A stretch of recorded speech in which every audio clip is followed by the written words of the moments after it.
Bonjour à tous, bienvenue pour le Duplex Bourse du jour. Aujourd'hui, on prend le pouls des marchés avec Thomas Monsaingeon de Bourse Direct. Bonjour Thomas. Bonjour Anne. Alors ce matin, la bourse de Paris marquait une pause après le plus haut annuel de vendredi.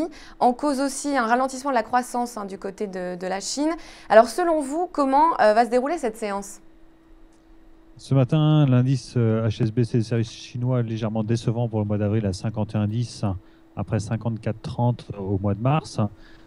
Parallèlement, les indices PMI en zone euro et en France ont plutôt rassuré en légère amélioration par rapport au mois précédent, à 44,30 en France contre 41,30 en mars.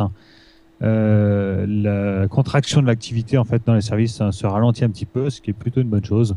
Donc après les records de la semaine dernière et la hausse de 2,70 hebdomadaire, le marché va consolider un petit peu et le volume restera extrêmement faible sans doute toute la semaine.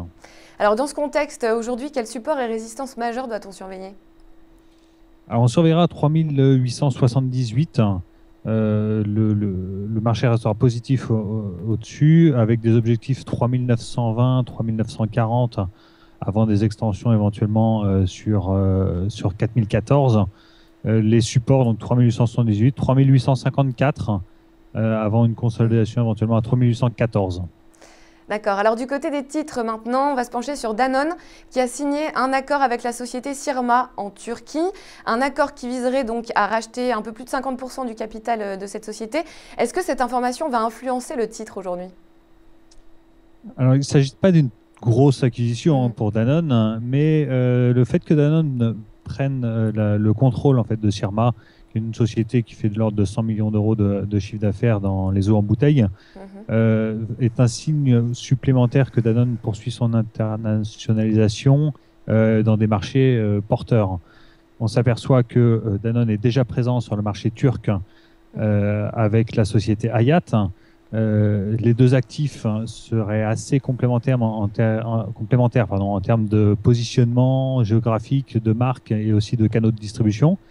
Et le marché turc est un marché porteur puisque c'est le 11e marché mondial dans les eaux en bouteille avec une croissance qui a dépassé 20% en 2012.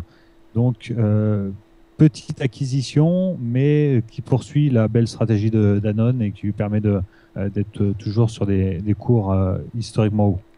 Alors du côté des baisses maintenant, c'est EDF qui perdait un peu plus de 1% dans la matinée. Et encore une fois, il est question des coûts de fermeture de la centrale de Fessenheim. Est-ce que vous pouvez nous en dire un petit peu plus là-dessus ? Alors c'est selon un article du journal du dimanche apparu ce week-end. EDF en fait pourrait réclamer une indemnité à l'État pour compenser la fermeture de Fessenheim. On parle d'une indemnité entre 5 et 8 milliards d'euros payable par l'État. C'est un coût relativement élevé et je ne pense pas que le gouvernement ait prévu d'indemniser EDF à cette hauteur-là. Alors, ils vont être un petit peu coincés, j'allais dire, entre les promesses électorales et le coût relativement élevé. Parallèlement, on a aussi eu une intervention du Premier ministre Jean-Marc Ayrault qui a confirmé que l'État devrait réduire certaines de ses participations dans des sociétés cotées. Alors EDF est également en ligne de mire puisque c'est la plus grosse participation de l'État en termes de montant. Ça représente pas loin de 27 milliards d'euros pour l'État. Si le gouvernement décide de céder une partie de ses participations dans la société cotée, c'est plus pour financer l'investissement et non pas pour financer des fermetures de Fessenheim. Donc, on attend que tout ça soit un petit peu plus officiel parce qu'aujourd'hui, il n'y a pas eu de communiqué ni de la part de l'EDF ni de la part du gouvernement à ce propos. Donc, on attend de voir. Et on va terminer comme d'habitude outre-Atlantique. Donc, après les records historiques de Wall Street vendredi dernier, suite à des très bons chiffres concernant l'emploi du mois d'avril, à quoi peut-on s'attendre à l'ouverture aujourd'hui ? Le marché devrait être relativement calme outre-Atlantique également. Les bons chiffres de l'emploi vendredi ont porté les niveaux vers des seuils psychologiques. On a atteint 1600 points sur le S&P, 15 000 points sur le Dow Jones.